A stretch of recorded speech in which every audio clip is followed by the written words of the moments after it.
dreams. I walk free in the city streets. 2,500 days plus 50 weeks, doing hard time for these WikiLeaks, trying to bring the truth out. Man, it only gets you heat, and then they gag you.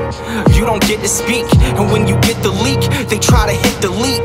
The masses of the masses, they want the shit discreet. That's why my middle finger's up to these sick elites. Free speech, it's the freedom of press. Take your deepest, darkest secrets, never leave them unsaid. If I'm a thief, then I'm a thief for the people you dread. The people of the red, white and blue, you keep them in bed. Seeing the sheep, keep them asleep, deceiving the weak. Keep seeking the leaks till you cease, and I see your defeat until I'm deceased underneath a freezing red sheet. Become a dead man, then I hit the switch and release.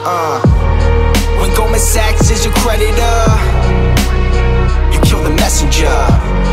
Stories axed by the editor, you kill the messenger. Pay to play on the regular, you kill the messenger. Need to silence any questioners, you kill the messenger. And outside my window a figure quickly creeps. They dark as night like some motherfucking chimney sweeps. Whiskey with my Mickey keeps dying in my kidneys weak. Silence of my risky tweets is what the grand jury seeks. I'm wanting peace like 7 years in Tibet. Now rest in peace like 7 years under threat. Cause I've released 7 vaults, they upset. They ended the rape sentence, but the US still insists to rest. I guess it's a sin to take the truth and disseminate. MLK to Gandhi, take aim and eliminate. And I don't say I'm great, just wanna say what's fake. But if they kill me, a million others will take my place. The CIA's post like a knife the sharpest. All hypocrisy, lies, and heartless. They want to stop me, my life, make my heart quit. Cause democracy dies in the darkness. When Goldman Sachs is your creditor, you kill the messenger. Stories axed by the editor, you kill the messenger. Pay to play on the regular, you kill the messenger. Need to silence any questioners, you kill the messenger. When the vote count is irregular, you kill the messenger. You caught spying on a senator, you kill the messenger. Removing voters from the register, you kill the messenger. Need to silence any questioners, you kill the messenger.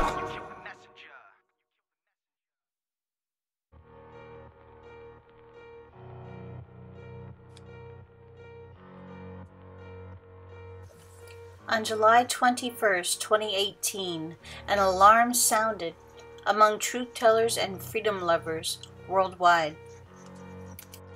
The situation, as I understand it, is exactly as the Intercept, World Socialist website, and Chris Hedges earlier this week reported it, which is to say that it looks very, very likely that the Ecuadorian government is going to hand over Julian Assange to the United Kingdom imminently, probably within the next few days. Possibly. Today, Glenn Greenwald from The Intercept was able to confirm with an anonymous source connected to the Ecuadorian Foreign Ministry that yes, Julian Assange is going to be handed over to the UK authorities in total violation of the Ecuadorian constitution, of Julian's asylum rights and his human rights. Situation now, Glenn Greenwald wrote his story with the revelation that Ecuador is planning to the UK government. An emergency live stream vigil was quickly organized, which included a diverse array of activists, former intelligence professionals, entrepreneurs, journalists, filmmakers, lawyers, artists, politicians, authors, philosophers, as well as whistleblower Assange, and how his demise is closely tied to the future of us all. But more than a meeting to state problems, this vigil was dedicated to finding solutions. A plan of action to take the internet by storm. With a close eye on the embassy, a united force was created on the internet. A force for freedom of speech. a force for human rights, a force for power to reckon with. If Ecuador does this, and if the UK government takes custody of Julian Assange and arrests him and imprisons him, it is going to cause a global movement that we are going to start here today, where everyone can participate, where everyone is welcome to contribute in the fight to free Julian Assange and to make sure that institutions like WikiLeaks can continue to report the truth to us, the people.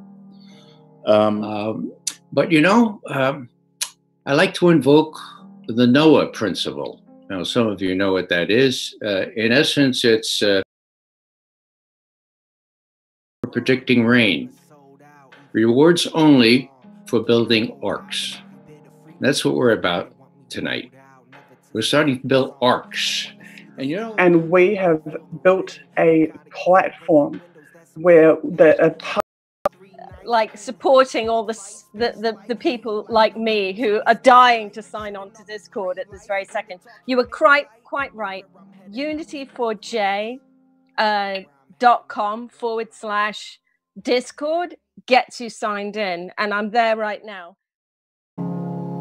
I'd see my son, and if I could just fly from this place, then I'd hold you in my love embrace. And if I could just speak to you now, I'd renew my vow and be in the now. Is this me in denial? Wanna remove stress from your brow and pay you back some way, somehow. But it's painted black, can see the way back now. But how's the house and how's your mom? I doubt the way the media portrays me makes you hate me. But to think you see that daily makes me crazy. That just ain't me.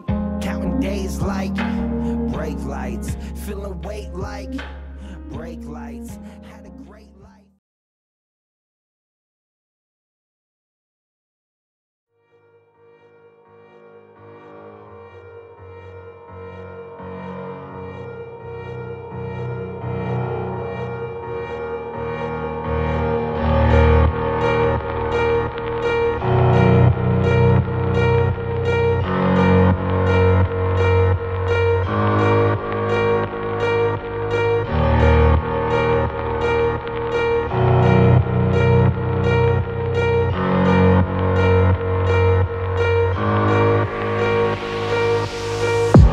Dreams, I walk free in the city streets. 2,500 days plus 50 weeks, doing hard time for these WikiLeaks, trying to bring the truth out. Man, it only gets you heat, and then they gag you.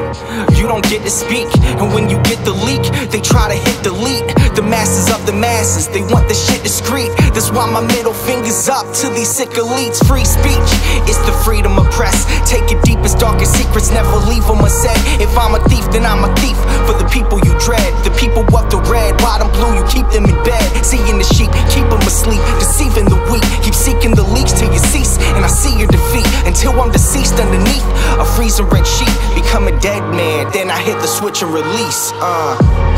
When Goldman Sachs is your creditor, you kill the messenger. Stories axed by the editor, you kill the messenger. Pay to play on the regular, kill the messenger. Need to silence any questioners, you kill the messenger. And outside my window a figure quickly creeps. They dark as night like some motherfucking chimney sweeps. Whiskey what my Mickey keeps, dying in my kidneys weak. Silence of my risky tweets is what the grand jury seeks. I'm wanting peace like 7 years in Tibet. Now rest in peace like 7 years under threat. Cause I've released 7 vaults, they upset. They ended the rape sentence, but the US still insists to rest. I guess it's a sin to take the truth and disseminate. MLK to Gandhi, take aim and eliminate. And I don't say I'm great, just wanna say what's fake. But if they kill me, a million others will take my place. The CIA's post like a knife the sharpest. All hypocrisy, lies, and heartless. They want to stop me, my life, make my heart quit. Cause democracy dies in the darkness. When Goldman Sachs is your creditor, you kill the messenger. Stories axed by the editor,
All right. Thank you, everyone, for joining us. My name is Elizabeth Voss. I'm editor-in-chief of Disobedient Media, and I'm so glad to be here with Suzie Dawson, a journalist, activist, and current president of the Internet Party of New Zealand. We are here, as you all know, for the State of the Movement address for Unity4J, and I'll take it away, Suzie. Thank you. Hey, everybody. Hopefully you can see and hear me okay. If you could confirm in chat that our sound is good and our video is good, I would really appreciate that. Okay, so I can't really believe that it's only been 4 days since the last time that we did a stream. And that was, of course, the emergency meeting stream that had a whole host of amazing people on it. And if you've been with us since the beginning of this broadcast, some 12 minutes ago, you would have seen a video that is known as the Unity4J overview. It was a 5-minute clip which had quotes from the speakers who appeared at the emergency meeting on the weekend, and it had a whole bunch of other cool content related to the movement. So obviously last weekend we not only held an emergency meeting, but we launched an online collaborative platform for organising in support of Julian. We have formed what we call a non-violent digital direct action army, a digital army. And we were hoping for maybe 150 people or maybe 200 people, or in our wildest dreams, we're hoping for maybe 500 people to come together and to actively work every day together for Julian's freedom. We were astonished and amazed when 2,500 people joined our movement within 48 hours of that stream. Now, bearing in mind the only promotion that the Army has had, it's had no mainstream media press whatsoever. The only promotion that it has had is that stream that we did on the weekend, one tweet by WikiLeaks, and a tweet by Kim telling people to join at kim.com. And you guys who have tweeted out relentlessly over the last few days to tell everybody about this initiative and to invite them to be a part of it. So at the last stream, I took you through the basic framework for that platform. I showed you the channels and the roles. We have, over the course of the last 3 days, dramatically expanded those channels and those roles.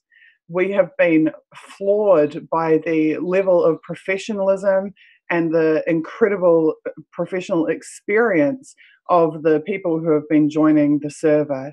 We have had people, ex-Congress staffers with experience drafting legislation. We have had dozens of professional lawyers and what we call legal beagles.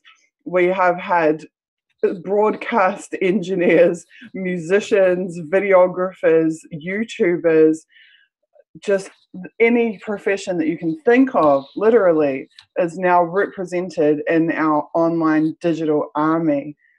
And that has dramatically increased our ability to provide support to Julian Assange and to WikiLeaks in ways that we could not have ever imagined or dreamed that we would be able to manifest in such a short space of time.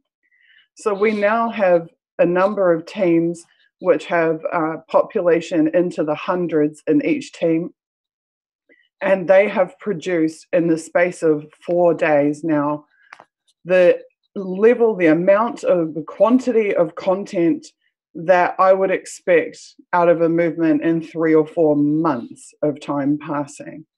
And so, if anything, the biggest challenge for us has been to find enough tasks to give them in such a short space of time, because people are churning through the work so quickly, which is just amazing. And we really collectively together are outperforming our enemy. We are outperforming those who have been targeting Julian and targeting WikiLeaks, and we're doing it together en masse. So we have awesome channel admins and team leads for each of our teams, and they have kindly sent me updates about what each of their teams have been doing over the course of the last 4 days. Now, if I was to sit here and recount or to demo or show you everything that had been done, we would literally be here for the next 5 or 6 hours just discussing it. So I've tried to present it in different ways. So for a start, our graphics team, you guys will have seen mountains of content coming out of our graphics team. If you go to the @Unity4J timeline, there is memes and visual art and quote graphics and just amazing content there. We have had our video team has created an amazing video that showcases all of the digital art that has been created in the last 4 days, and we will be closing out this stream with it. So rather than take you through every image now, I'm just going to let you watch that awesome sequence at the end of this. Likewise, with the video content, you can see examples of that in this stream. You just saw the overview video at the beginning. There's another video called Julian's Freedom, which is coming at the end. There are countless short videos and short clips that have been made, which we've been tweeting out from the @Unity4J account. So if you want to watch our video content, you can go and check it out yourselves on the accounts, on the Unity4J YouTube account and on my personal Suzie3D YouTube account. There is tons of content. So I guess I'll start with our tech team, because they're kind of one of the linchpin teams that are holding this all together. So we've got a message here from our tech director. He says that our web team is composed of front-end developers, professional designers, back-end coders, and a separate tech team. That tech team has been working to make our Discord collaborative platform more efficient. We also have a security team who is reviewing all of our codes and our systems. The web team is working on upgrading the current Unity4J.com website. They've created a shared GitHub code repository for the current website. So all of our code is being open sourced and everything's being worked on openly and publicly and in an awesome collaborative fashion. You can contact him if you're interested in joining the team. Just simply jump onto our Discord server and ask to be added to the web team. I have a whole technical spec in front of me of the exact specifics of what they're doing and how they're doing it, but I'll save that and let anyone who's interested come on and have a chat to web team, and they can get the full rundown about what these guys are doing and how much work is going into it and what their precise methodologies are. They are currently working on their biggest project that they're working on is a completely new version of the Unity4J.com website, one that will have we call it a goodies section, which is a downloadable version of all of our digital content, whether it's images or videos or everything else that has been produced. All our digital marketing collateral basically will be there as well. They're creating a new actions platform where you can engage in everything from petition signing to action organizing to a whole range of activities, and you'll be able to do that directly through the site. And some people have shared concerns that they don't necessarily trust Discord or the powers that be to continue allowing us to use Discord to do what we're doing. So I can tell you that we have a whole bunch of software developers who have also joined our movement. And we will simply, first of all, we've backed up everything on the Discord server. So we won't ever be able to lose our data, which is great. But we're also looking at migrating to our own in-house platform hosted on our website and run by our own team. So that is the medium to long-term solution to make sure that we never lose our organizing platform. I think that's it for the recap. They're obviously saying too that they've been doing massive redesigns, getting rid of glowing text and making clean, fresh looks for everything. And they have professional usability experts working to make sure that the new site will be more accessible, more responsive to all devices and browsers, and much easier to use from a user perspective. So I want to say thank you to the web. The web team is massive. If you come in on our server and see exactly, I think within the first 48 hours, we had over 20 developers working together on it. And I'd say it's easily double that now, which is a huge, huge development team and a massive asset to our movement. So thank you so much to everybody who's working so well Also, I just want to insert in there, they have engineered a couple of bots.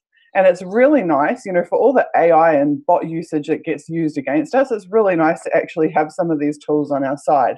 And what those bots are doing at the moment is managing the channels and the role assignments. So one of the coolest developments that's happened is rather than us have to manually sit there and assign roles to everybody, there are now bot commands where newcomers to the movement can type in a command and add their own roles for themselves through the bot, and then access the channels of the teams that they're interested in working for. So that's been a really fantastic development, and I really appreciate the couple of specific people that took that initiative and got that done. That's really, really super helpful. So moving on from our web team, we have our awesome comms team.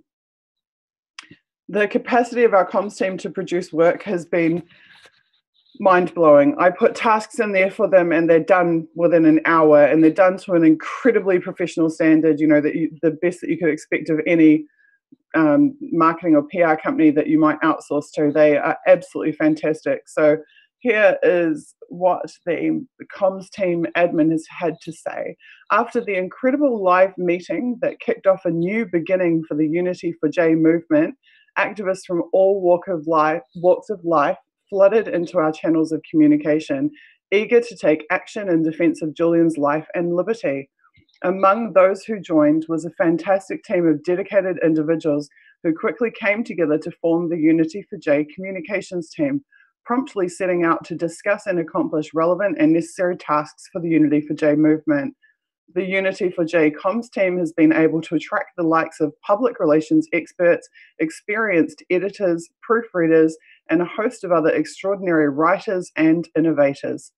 To date, the Unity4J communications team has successfully published the first movement press release, created a dedicated team to research and handle outreach, launched a campaign to obtain the Nobel Peace Prize, a Nobel Peace Prize nomination for Julian Assange, pushing the envelope for him to be considered in 2018, has started creating rewrites of all descriptions for YouTube content of past Unity4J vigils, and I'll just add in there, and they're actually rewriting the copy for the entire website as well, and the new website too.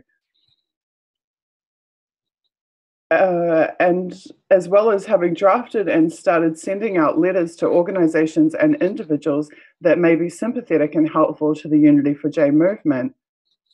Observing that the Unity4J movement is here to stay, the Unity4J communications team promises to continue to display phenomenal coordination and performance for the foreseeable future.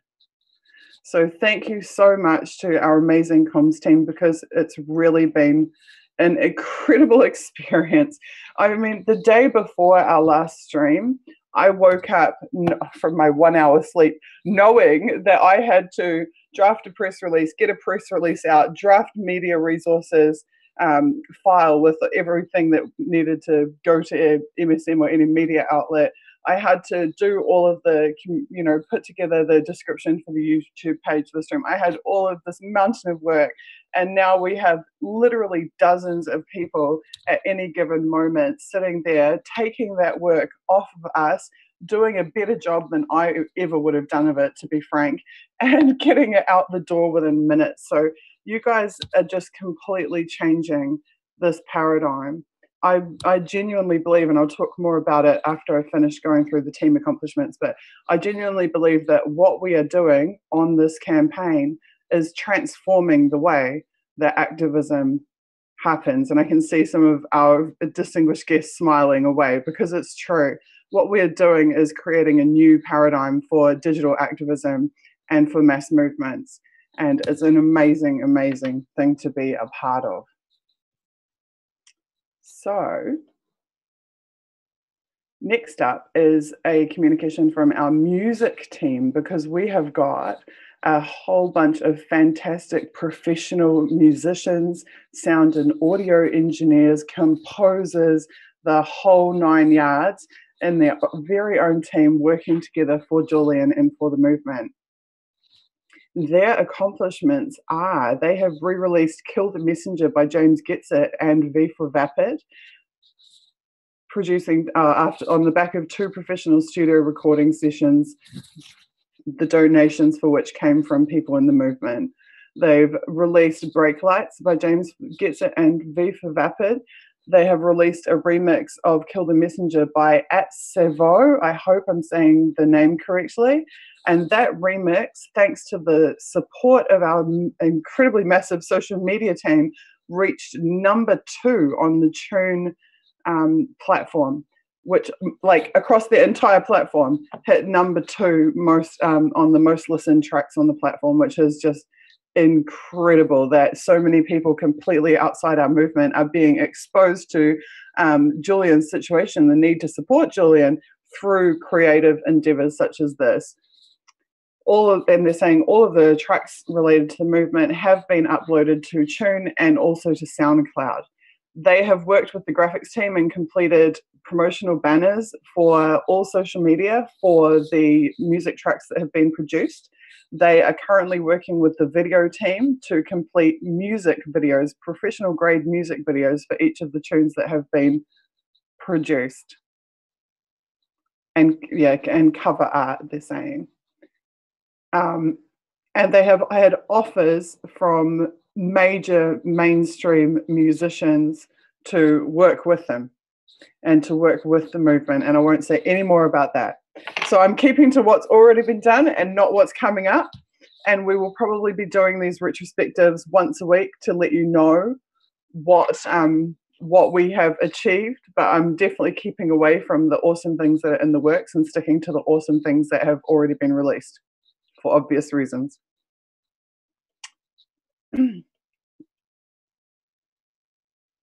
Bear with me 1 second, guys. We'll just get in. Right, okay, so moving along.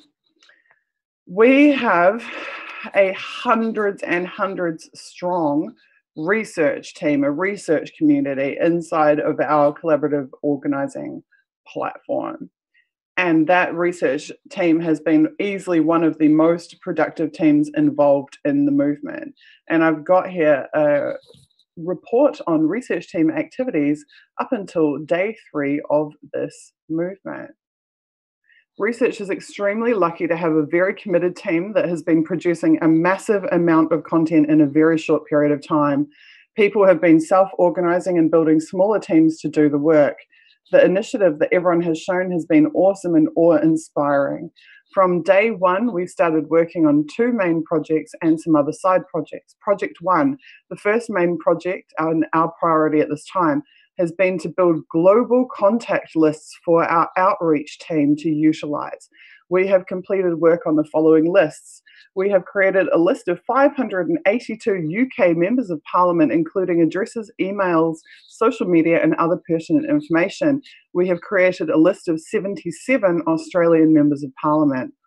The following lists are now in process. We have a list of 150 contacts which contain email addresses and other contact information. We have listing organisational information for universities, colleges, and tertiary educations worldwide. Oh God, guys, wow, you have like so many here. They have MSM lists. They have lists of every union in the world. They have lists of religious organizations across the world. And this is all for our outreach team to take this information and to make contacts within these organizations and with these people to implore them to take actions, to participate in the campaign or to take independent actions in support of Julian and in support of WikiLeaks. Research team, I love you, and I'm not surprised that you have provided me with such a comprehensive report that would literally take me 25 or 30 minutes to sit here and read out. So I'm really sorry that I'm just going to skim through it and just give the main points. But basically, the research team is the backbone supporting all of the other teams. So when all the other teams need information, they go to the research team. The research team dig out that information, they compile it in a easily digestible format, supply it to that team, and then that team is able to action it. So the research teams are just absolutely amazing. They're also saying that they have been going point by point through the major MSM distortions and outright lies, and then matching them up directly with the true facts about Julian's situation and about his legal cases. And that there's a whole lot of analysis work going on about that. And that they're then working with the graphics team to present those visually in the form of infographics, and then they're working with the social media teams to send those out around the world. They also have a FOIA sub-team on board, so we should expect FOIA-related projects in the near future. And they've created a reference library with all of the data collected by the research team, and this data is available to all the teams who need it.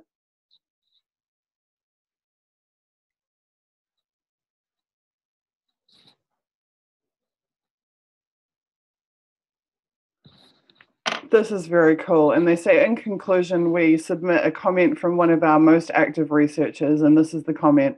I think that's something that should be conveyed to people when this is discussed in public. I'm sure it's extremely constant work for the Corps, but from my perspective, I would like people to know that this is a very positive experience with so much potential, not just in this case, but also for experiences that people can take from this campaign on to elsewhere.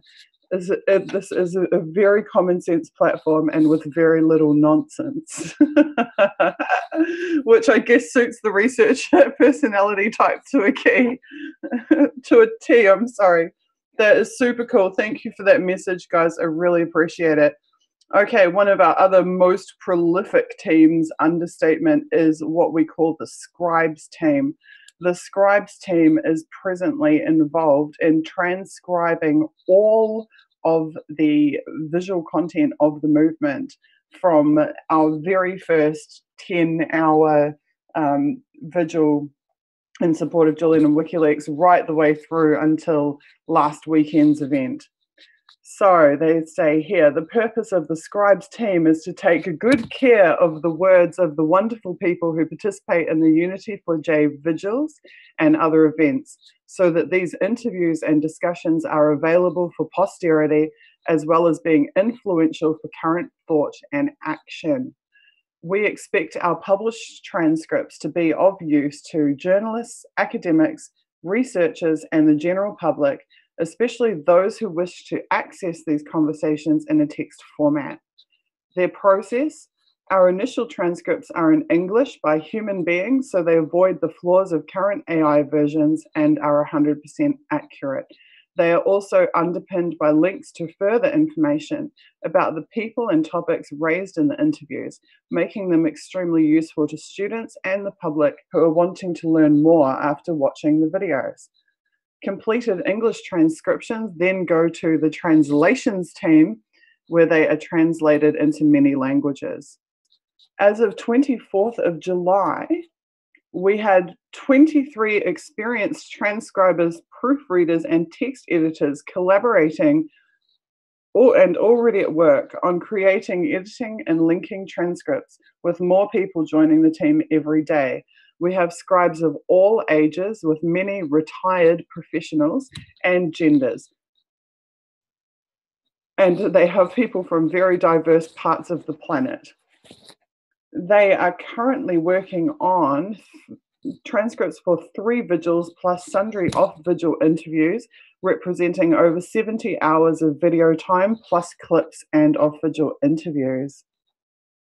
Their system of operation, as well as currently working on transcriptions, we're also working on building transparent and collaborative systems to manage this work across all time zones, maximizing the help yourself to a task principle, so that within quality guidelines, people can choose which task they want to work on, which speaker's words they want to work on, and when they want to work, and within limits, the sign-off date is of their choosing. The pleasures of working in this section. People working in this section have already commented on how much they are enjoying working with the words of such knowledgeable and interesting speakers, and how much they are enjoying both learning new tech skills and using their well-developed skills for a good purpose. And especially on the satisfaction of supporting Julian Assange by donating their time and talents to the cause of unity in fighting for Julian's freedom. That is just the coolest thing ever. Okay, now, because of the nature of the translations team being in 26 languages, it is a little bit difficult for them to fully report at this time, but I can tell you, within 24 hours of forming the translations team for the Unity4J movement, we represented 18 languages. We now represent 26 languages. Those include several African languages. They include Te Reo Māori, which is the indigenous language of New Zealand, my homeland, and which I just about burst into tears when I saw the first full-length translations into Te Reo Māori of Unity4J content, and even saw those translations then being sent through to members of parliament in the New Zealand Parliament in our national language. It's an extremely powerful and, for me, emotional thing to see that this movement is even representing the Indigenous people of my home country, my tiny little corner of this globe, and is doing so for many, many, many others. So presently, the translations team has one of the hardest jobs, but they are one of the biggest teams in terms of numbers, and they are one of the most dedicated teams. They have multiple channel admins and team leaders rather than just one, for obvious reasons. And they are translating the entire history of this movement into 26 languages. And they are translating all of the content produced by our graphics and by our video teams into 26 languages in real time. So you will already see, if you go look at the Unity4J timeline, you will already see quote graphics in Portuguese and in Spanish and in French and in Italian and in Te Reo Māori, and many, many other languages filtering through. So recently they've started setting up their own communications channels. So our social media team, which has amazing hundreds and hundreds of people in our Twitter and Facebook teams posting content every single day, those social media channels will not just be English-based social media channels. We will now have social media channels for the movement in 26 languages, which is an absolutely phenomenal achievement and something that I couldn't have imagined this time last week that I would be sitting on a stream here today and telling you about. So I guess the final team, to recap, is the social media team. So we started with Twitter and we had Facebook and I think we had like Instagram maybe, but now we have, for all our platforms, we have Twitter, Facebook, Steemit, Reddit, Instagram, YouTube, Tumblr, Google+, Gab.ai, Minds.com. We have a separate team of bloggers working together to blog about the movement, and we have a team of professionally trained journalists also doing what they do and using their publishing platforms to write about the movement. So we're using the principle that if the mainstream won't cover us, we will do it for ourselves. Okay, I think that about covers what has been achieved in the last 4 days. On top of that, I just want to point out we have 15 amazing mods, and the mods are administrating over and managing 2,500 members of the server and supporting them on a daily basis, and I greatly appreciate that. Now, what we've been doing is keeping a very close eye on those of you who are kind and helpful and supportive and loving, and facilitating the progress being made in this movement. And we have been applying, we being the mods, have been applying an additional role to you, and that role is called helpful. So if you look at your roles listing and you see helpful on it, it means that one of the mods has taken note of the fact that you're an awesome community member who's contributing to a fantastic work environment, and you'll find that you have a few more permissions than your average user and you can do a few more things. So thank you so much to everybody who's already been tagged as being helpful. You are the future of this movement. You are what will keep the atmosphere great on our server, and what you are the glue that will bind everybody. We also have a new role that has been added to some people, which is called the contributing role. in order to be assigned the contributing role, it means that you have directly produced or worked on the production of something that has been approved and utilized in the movement. So no matter what your team is, if you have directly contributed work, whether it's collaboratively or you've done something yourself, and that work has been used by the movement, you are given that role. So that means you are a very valuable key member. So going forward, we're looking at a trust matrix in terms of people being able to have increased abilities and increased permissions on our server. And that comes from you being trusted for being helpful or for being a contributor. And then once somebody has contributed a significant amount of work, then someone's asking, how do we check if we're helpful? You just click on your own name on the server and you'll see the list of your roles. Like it might, if you're on video team, it'll say video or social media or whatever.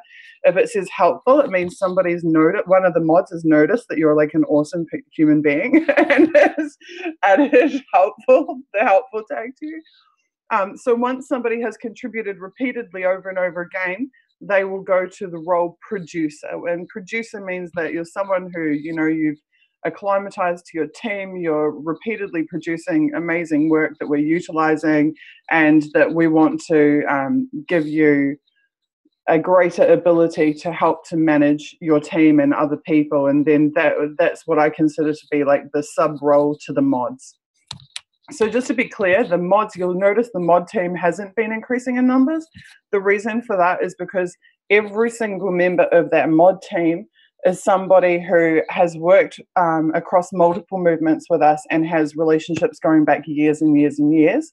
So don't feel sad. I know quite a few people have reached out asking if they can become mods. Don't feel sad that you haven't yet. Once we get further through into this movement, we will be picking out and identifying those who we believe are the most suitable for the position. But that's the reason that the mods list isn't changing, is that these are people that are veterans of Internet Party campaigns, veterans of anti-spy bill campaign, veterans of other WikiLeaks support campaigns, et cetera, et cetera, et cetera. And that means you can trust them as well. You know with 100% surety, if you reach out to a mod, they will help you, they will support you, they will know what they're talking about, they will know where to send you. So in terms of urgent messages, I would like you guys to really focus on educating each other about how the system works, because we have still so many new people coming in every single day, and it's really easy for them to feel like really lost and like, oh my God, like how does this work? And they see like this massive list of thousands of people, and it's difficult for them to know how to actually integrate themselves and how to get started. So it would be fantastic if you guys would hang out in the Introduce Yourself channel and just talk to new people coming in, tag them, say, hey, how are you? Can I help you? We need more helpers, as many helpers as possible. Hang out in the campaign chat, and do the same thing. Keep it helpful. I'll just address too the chat side of it. We've considered removing the chat server entirely because this is a work server and we're there to like work together rather than just to shoot the proverbial, for hours on end. But I'm happy to say that the culture in there has been really good. It's been on topic, and I'm actually pretty pleased with how it's going. So we'll probably leave it there for the time being. But if it does become a method of distraction, then eventually that part of it may disappear.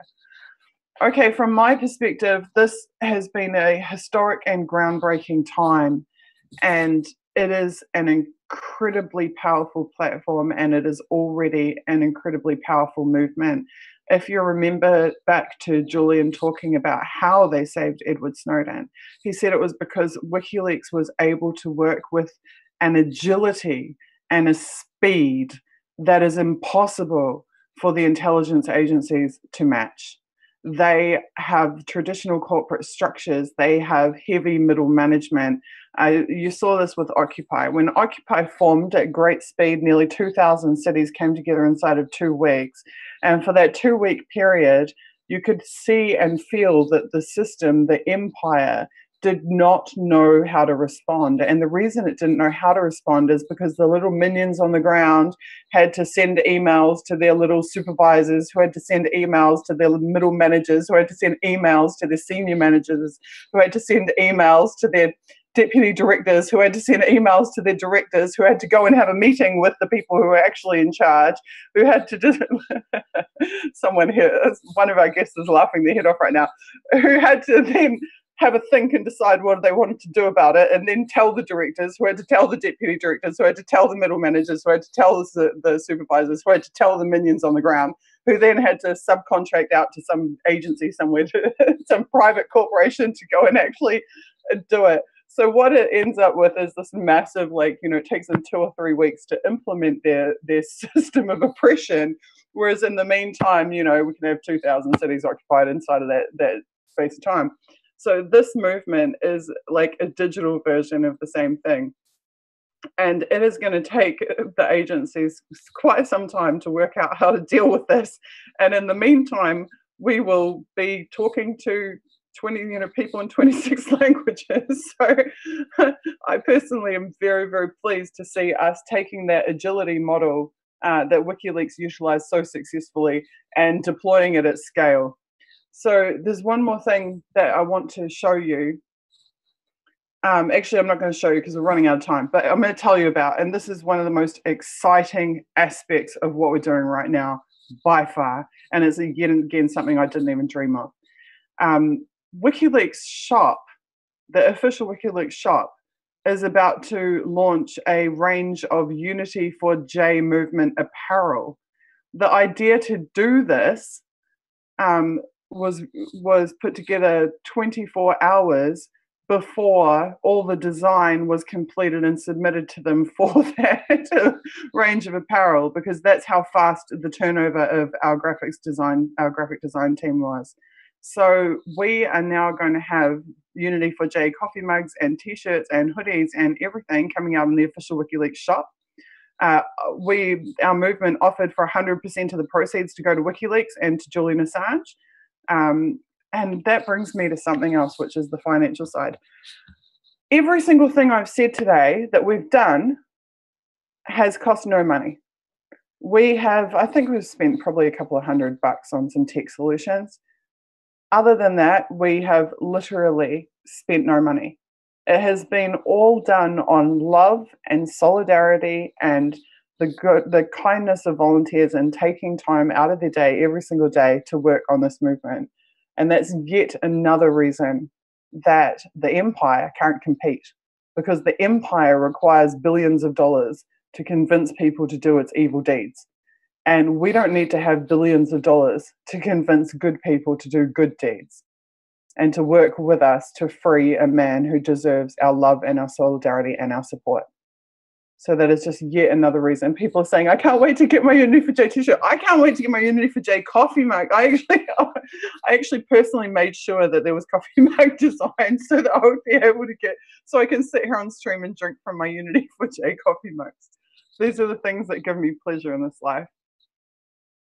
So it's really cool. Now, I need to talk about the next thing in really broad terms, but let's just leave it at this. When you have the world's most under threat, seriously most under threat organization, certainly in the activism sphere, as we have with WikiLeaks, and where a war of attrition has been waged by billion-dollar agencies against that organization year in and year out, it has been targeted for destruction from without and from within. And that war of attrition has, to a certain degree, been successful, though not as much as they would have liked for it to be. And then you have a support structure formed with 2,500 volunteers, 500 of which are active at any given minute. There's 500 people actively working. So, I mean, we call it 2,500, but at any other hour of the day, it's 500 people actively working to support that organization.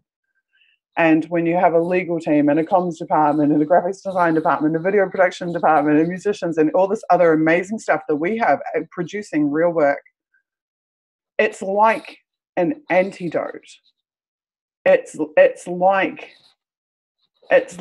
giving WikiLeaks an antidote to drink to heal the disease that the agencies have been inflicting upon them for years. So I wanted to leave it at that. You guys are the antidote. You are the antidote to the pain and suffering that WikiLeaks have been made to feel, and to the war of attrition that has been waged on them. And if we can get 2,500 volunteers from one stream and a couple of tweets, imagine how many volunteers we can get from a consistent and coordinated campaign to grow this movement in the coming months. I have one more thing to say. The wonderful Caitlin Johnston says that he who holds the narrative drives the world, controls the world. With the numbers that we're dealing with, our Twitter team having hundreds of people coordinating at any given second, our Facebook, we launched a new Facebook page and had 1,000 likes like in seconds. We can drive the narrative. For 2 years, we have been subjected, both left and right, have been subjected to the empire's narratives, to the narratives of the intelligence agencies, to the narratives of the, I want to say aristocracy, because it's basically what they are, to the narratives of the corporate oligarchs, to the narratives of the mainstream media. We have been subjected to their narratives. And I remember back in 2000, I'm sitting here like this, because I remember back in 2013 when Edward Snowden stole the narrative. He stole the narrative from them so badly that for the next year and a half, they were chasing after his narratives, having to respond to his narratives and to our narratives as we supported Edward Snowden. In late 2015, and particularly in 2016, we lost control of the narrative. WikiLeaks were, to a certain degree, able to seize that narrative back through releases. But ever since 2016, we're now sitting here in July of 2018. And as recently as 1 week ago, not just the mainstream, but even the activist sphere was sitting spellbound by what's on Fox News, spellbound by what's on MSNBC. What are the media saying about Trump, Helsinki, Putin, blah, blah, blah, blah, blah, blah, blah. What are we doing this week? This week, we don't give a shit what's on the news, because we have just built a 2,500 strong movement to achieve real, radical, immediate change in this world. So I don't even have time to care what's on Fox News, and I don't have time to care what's on MSNBC, because I'm too busy with 500 people changing this planet. And that is us taking the narrative back. And you watch as our attention and our energy is poured into the direction that we want to go in and we want to take this world in. You watch, all of those people will be chasing us. They will be chasing our narratives, and we will drive the conversation. Once again, like Ed Snowden did in 2013 and 2018, we will seize back the narrative. And I'll leave it at that. Susie's on a roll, someone said. I'll leave it at that. So what I want you guys to do is just to remember that where we put our attention is where everybody else's attention will be. There is just so many messages of love in the chat right now. I cannot even count them. I love all of you guys. What you're doing is historic and remarkable and completely changing the situation for Julian and WikiLeaks. You are transforming the situation. You actually, we said, I was talking to Ray in the last stream. We're talking about spirituality, and we're saying that at the most, these people with their evil plans and their bad motivations, their nasty, malicious motivations, at the moment, the 11th hour or the 12th hour, when they're about to realize their great victory, there's always some cosmic spanner in the works, some karmic spanner in the works that comes and totally screws them up. Well, you know, a week ago, they were thinking, haha, we're getting our hands on Julian any minute and no one cares. Well, this week, they're not thinking that. This week, they're thinking, holy shit. The biggest digital army in history has formed with the sole purpose of supporting Julian and WikiLeaks. What the hell are we going to do about it? And in the meantime, we're producing tons more work. So thank you guys so much for being here. I'm going to shut up now because I've talked for way too long. But I love you. What you're doing is important. What you're doing is amazing. And we're going to keep growing this and keep going stronger and stronger and stronger. And now I have the great pleasure of introducing the gorgeous, lovely Vivian Kubrick to the stream. Vivian, can you hear me?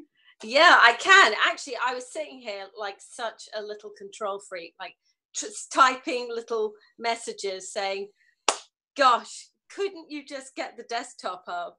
The Discord. I was like watching while you were talking. I was like going on Discord and seeing what people had actually done, and I was getting all kind of that producers thing of like, you know, cut to the desktop of Discord. But people have done already such a colossal amount of work, and I'm astonished at the input and the inflow and the effort. It really speaks to so much of the real, well, I don't know how to put this, but for the people in mankind who care, it's just amazing how much they want to give and how much they want to do something to show how much they care.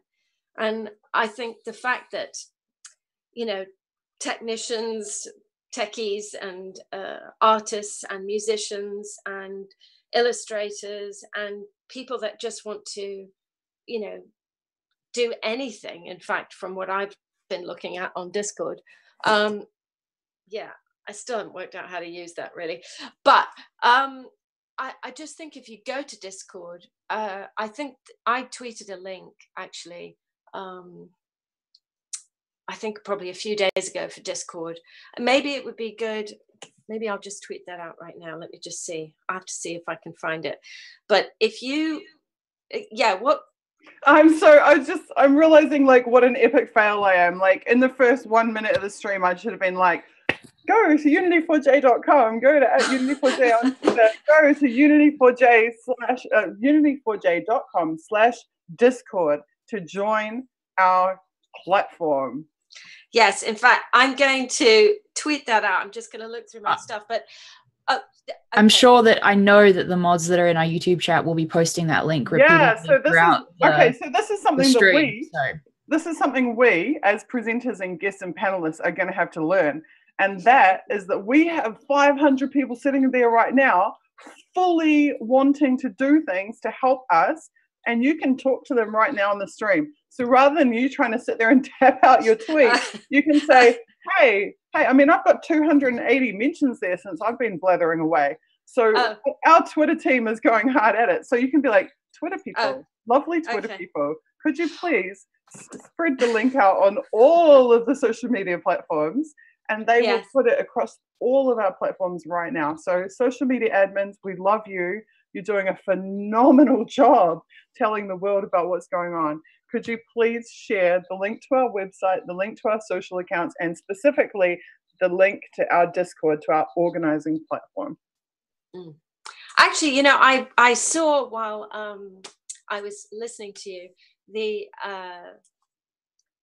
artwork that Banksy did of Julian Assange. That's very God. You're ahead of the curve there. I think that's going to be another press release, that one. But by all means, tell people about it. Tell people. Oh, yeah. No, Banksy, I don't know when he did it, but actually I'm going to just be a complete dingbat here and bore everyone with me looking at my Twitter so I can find it. Oh, I think it got cut. Well, if you want to look for that for a moment, I mean, yes, I would love to. Yeah. I would love to just introduce our other guest that's here with us right now, the amazing veteran intelligence professional for Sanity co-founder Ray McGovern. Ray, thank you for spending the time with us again. It's an honor to have you on with us. Ray, you're muted right this second. Susie, I think you can unmute him as well. I am not host. Yep, I got him. Okay. Hi, Great. Ray. Ray, how does it feel for you sitting here only 4 days later and hearing all of this? I feel very technologically educated. I even have memorized some of the terms. In my more mundane capacity, you will see a relevant article tomorrow on consortiumnews.com. And it really may be a creature of the fact that the Gray Lady, the New York Times, what we call it over here, must be listening in. Their general counsel must be listening in because it's dawned on them that it might not be a very good thing for publishers to be prosecuted for putting out printed or digital material. It's quite amazing. The Times has been very lethargic on this whole issue. But yesterday, well, it would be the day before yesterday where you are, out in California, the Deputy General Counsel of the New York Times said, wait, it might not be such a good idea to prosecute Julian Assange. And he said, look, it would set a very, very bad precedent for publishers. Here's a direct quote. This is how they kind of try to weasel word it. Julian, sort of in a classic publisher's position, and I think the law would have a very hard time drawing a distinction between WikiLeaks and the New York Times. Oh, God, you know? I mean, these guys are supposed to be very, very bright people, and it's just dawning on them that if we prosecute publishers, editors, that someone might say, well, what's the difference between what Julian Assange does and what you high-level muckety-mucks there at the New York Times do? So this is quite amazing. Now, interestingly enough, I've looked all over the New York Times for some reportage on this. Zero. So here we have the Deputy General Counsel expressing grave concern. He says, you know, this would be a gut punch to free speech. Whoa. Now, gut punch to free space, but well, it hasn't appeared. The story hasn't appeared in New York. Maybe tomorrow morning, or maybe never at all, as it so often happens. Now, 10 years ago, I was going around saying that the Fourth Estate, you know, the Fourth Estate was moribund, you know. And lately I've been saying it's dead. But now I have to correct myself. How many of you are familiar with The Princess Bride?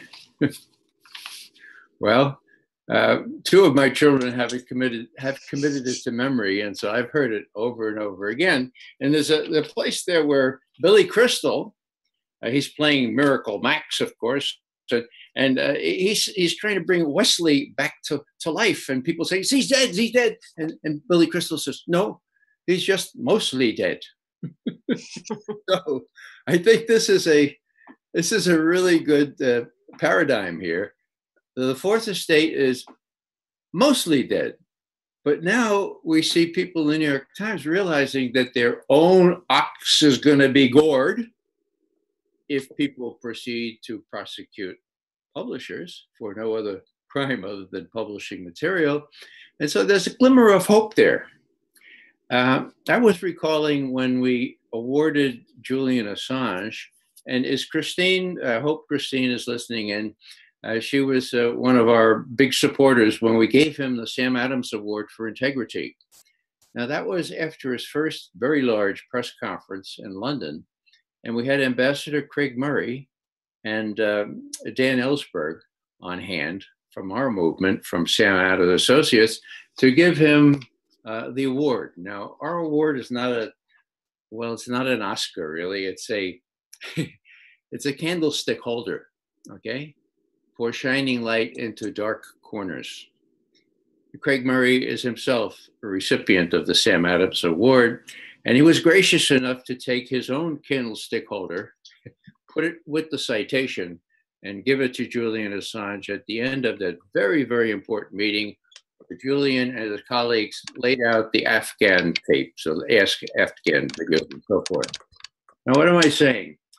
Well, we thought it was really appropriate since this all happened in London, and since Edmund Burke, the British statesman, late 18th century, coined the expression, the fourth estate. People don't realize where it comes from, but at that time, there were three estates. There were three houses in Parliament. And Edmund Burke got up one time and he said, let me quote him. He said, these three estates here in Parliament are very important, but more important by far, his words. But in the reporters' gallery yonder, there sits a fourth estate, more important far than they all, than all the other three. Now, the year was 1789. The year our Constitution in the United States was finalized. 4 years later, we got the First Amendment defending the freedom of press. We made that point about Julian because we thought it was really important that this new method of publishing data was so important, and that even though the fourth estate was moribund, mostly dead, if you want to quote Billy Crystal, still there was great hope because Julian had figured a way how to do this. We said this at the end. Today we honor WikiLeaks. Julian made a big point of saying, look, I'm not going to take any award unless it's in the name of my sources, because without my sources, of course, WikiLeaks would be nothing. Great to his credit. So he said here, or we said, we honor WikiLeaks and one of its leaders, Julian Assange, for their ingenuity. Talk about ingenuity all night here. For their ingenuity in creating a new highway by which important documentary evidence can make its way quickly and confidentially through the ether and into our inboxes. Long live the fifth estate. That's what we're doing here. We're the fifth estate. And whether or not the fourth estate is mostly dead or moribund, or maybe it will resuscitate once the New York Times and other people who have been asleep realize that this can't happen without their own ox being gored, without their own ability to do their job, to the degree they do it these days, will be hindered if they let this thing happen. So there's a lot of place to travel here for the New York Times. They didn't say anything about the two UN statements accusing people of arbitrarily detaining Julian, and they've been sort of typically caustic in their coverage of WikiLeaks, mostly because they bought this legend about Russiagate. But there's a glimmer of hope, and here at least one deputy general counsel of the New York Times is really, oh, wait a second. Let's see if we really want to countenance the prosecution of somebody who is a publisher like us. So that's all I have to really say here. But there's precious few bright lights going on, and that's one of them. We'll see. Maybe, well, we'll see. I don't know what the latest is on Julian's condition. Maybe someone could fill us all in on that. But I think a little bit of hope comes not only from what I just read, but mostly from what you, Susie, have imparted here, and Elizabeth and Vivian and everybody else. I think we're on a roll. Let's stay on the roll, and let's keep each other's spirits up, because I think there's lots of spirit. There's a lot of spirit in this movement. Thank you very much.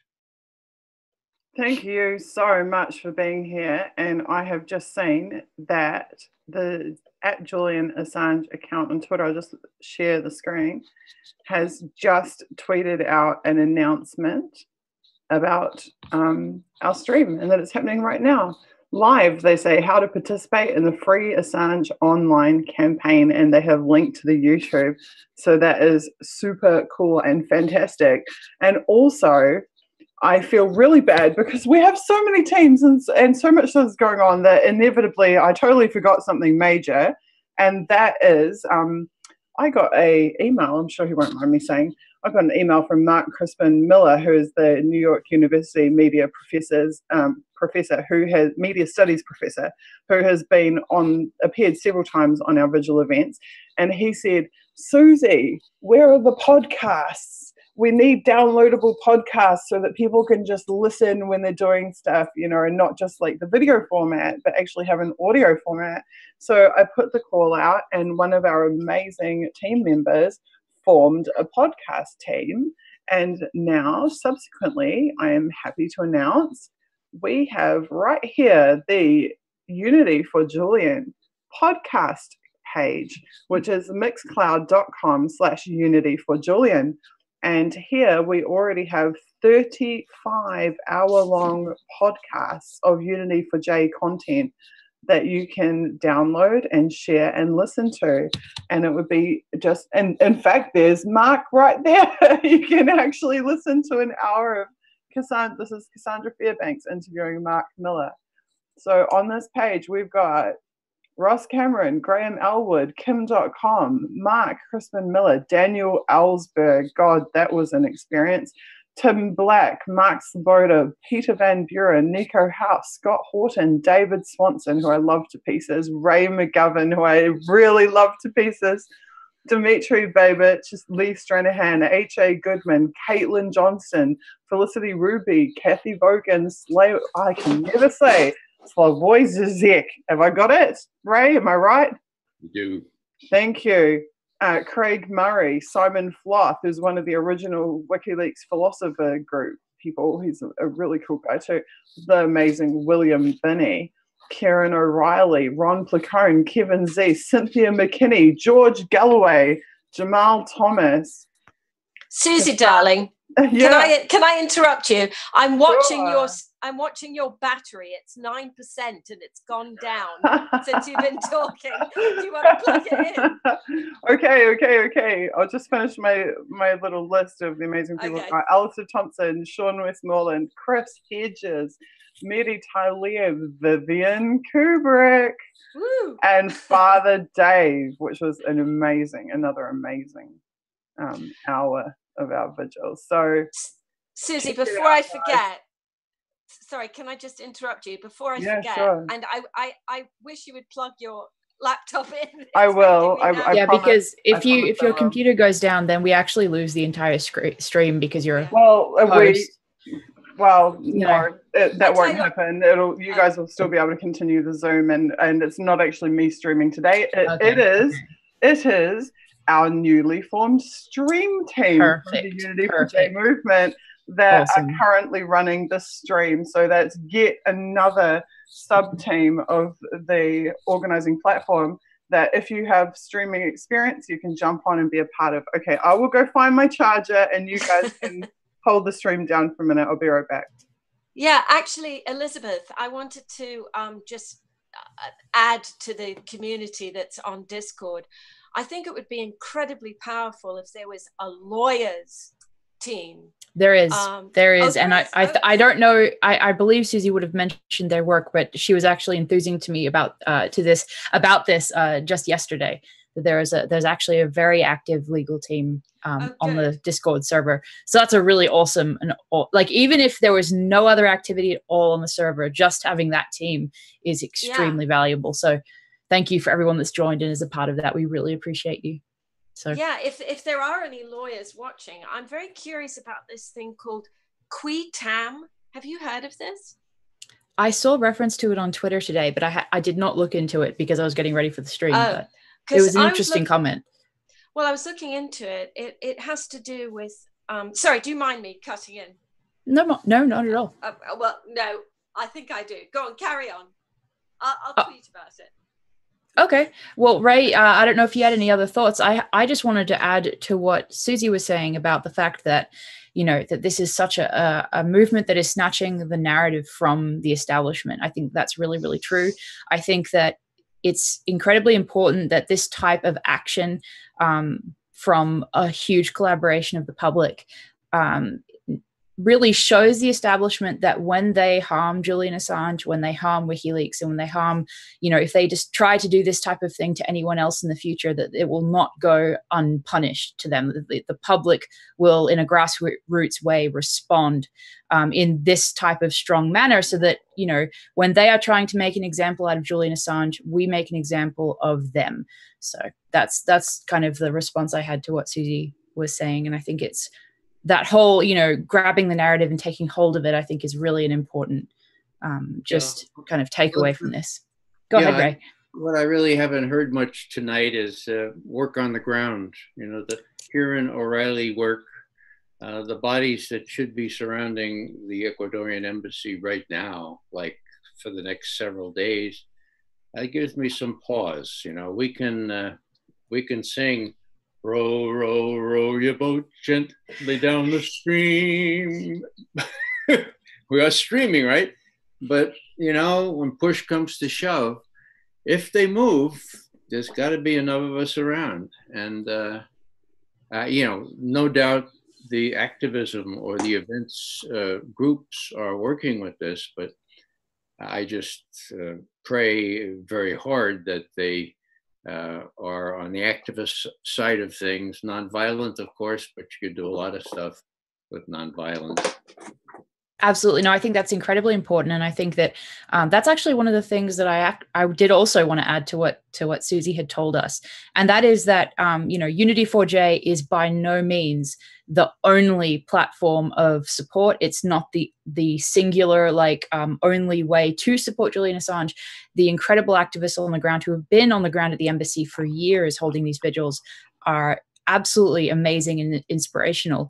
I know that Kieran has been spending an incredibly long amount of time on the ground over the last few days. He's been sending out images of updates. I think it was earlier today that he or was it yesterday? I'm losing all track of time. But basically, he showed us a picture of an unmarked police van that showed up.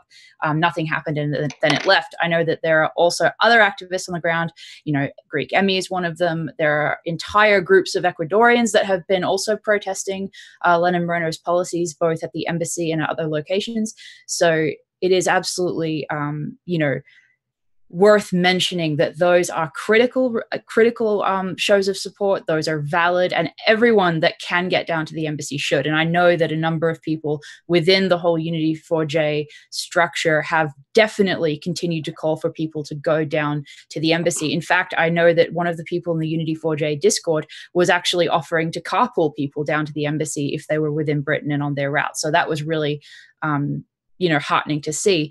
And I think that one of the most important things that kind of is raised by what you said, Ray, is that absolutely, if something happens, then it must be live streamed, it must be recorded, it must be broadcast to the public. I believe that that RT is the media outlet is also stationed at the embassy and recording pretty much 24/7, from what I understand. So absolutely critical, definitely. Yeah, it must be recorded and streamed and all, but it also must be resisted. Definitely. I had a friend emailed me today saying, I have 50,000 miles on my United Airlines thing.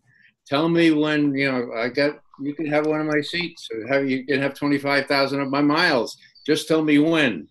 So I just hope that the system is tuned to the point where when we get some foreknowledge, or when it gets to be very, very dicey, that there will be a call out to everyone, like my friend, we get on a plane and we get over there.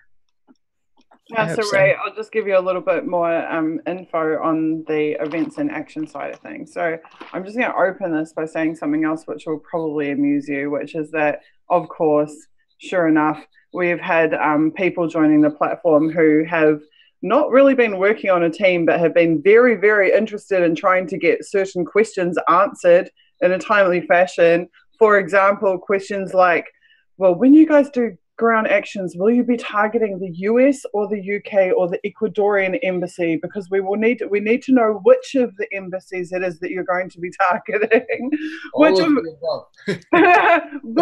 but of course, what this is it's the diplomatic protection squads wanting to know which jurisdiction it's going to be in, and therefore which of their teams it is going to be that will need to respond to any actions, which is why they are obsessively interested in whether we are at the US, UK, or Ecuadorian embassies. So we are not giving away any information about future plans at all, because that would be self-defeating. However, what I can tell you is a couple of things. First of all is that, as I think we mentioned a few days ago, we are setting up organising groups by geolocation, by region, by country, by city, so that people can coordinate with each other and to organise their own events and actions from that point. The second thing is that we are, at Unity4J, we are supporting, we're using our amazing human resources to support all of the organising efforts in support of Julian and WikiLeaks. So, for example, I had one person complaining to me yesterday, why are you supporting the socialists, that class-conscious emergency actions planned in 14 countries are the socialists? And I said, for the same reason that we are supporting the MAGA crowd in the Washington, D.C. events, and we're supporting the Catholic workers in London at the Ecuadorian embassy, because we don't care what your politics are, we don't care what your ideology is. If you are organising in support of Julian Assange and of WikiLeaks, then we will absolutely amplify those efforts. We'll absolutely provide support to you.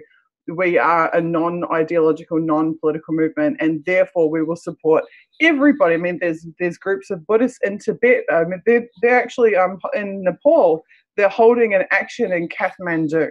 Wow! And that's one of the event banners and graphics that our graphics team has been helping them to get professionally designed graphics and banners out for. So that's incredible. Yeah. So I mean, in some ways, what we're doing is even beyond holding a physical event.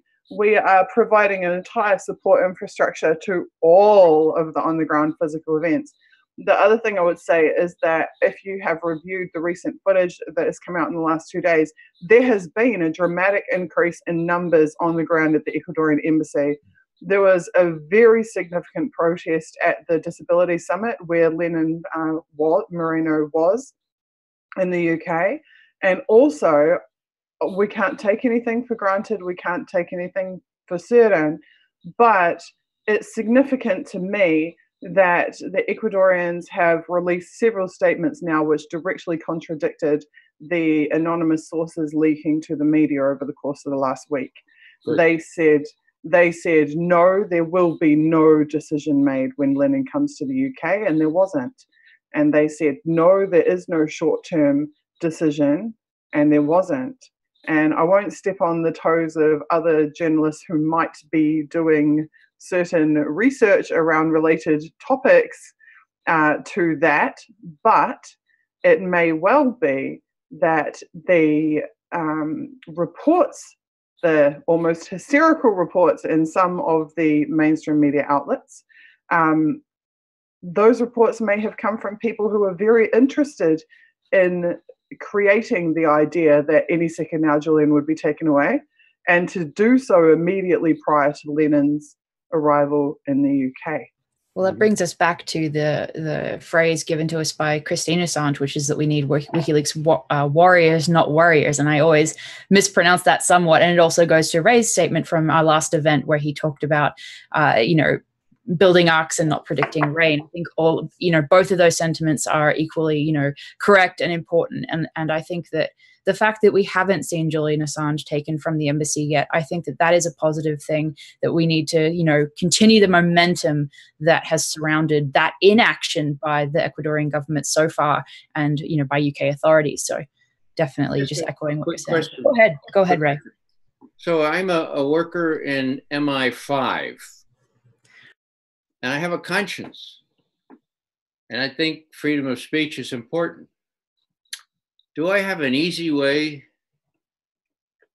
To let people know what I know? Do I have a discreet secure way to do that? I don't know the answer to that, but hopefully if he's interested, or she, more likely a she, since the she seem to have more courage these days, I just hope that somebody's thinking about a very easy way that that person can get in contact. And I think there probably are enough of people, even in MI5 or MI6. They're not all assassins, and they're not all people that poison people. You know, and maybe one of them will come forward and say, you know, this is what's planned for next week or whatever. It's worth a try, worth ensuring that it's easy enough for that person to figure out how to get in touch. Absolutely. Now, if they come for me, I hope somebody will look into it. Definitely. No, it's been a crazy news cycle with those particular agencies, especially in the last few months. But I guess keeping this discussion on topic, I believe, have we just had another person join us, Susie, or are we just getting ready for our special guest? There may be a special guest coming shortly. I think there's some organizing happening in the background. Okay, great. How about, because we have like several hundred amazing people sitting in chat who have just been putting out so many positive, fantastic messages and working so hard to promote this movement. Is there anything that you guys would like to ask us? You've been working on the movement in the last few days. You're helping to promote it. What would you like to hear about from us? What would you like an answer to? Because I'm keeping an eye on the chat right now. So if you have questions, we've got 5 minutes now for you if you want to ask something of us. I think there's a short delay on the stream, so if anyone else wants to pipe up while we have some questions submitted, go for it.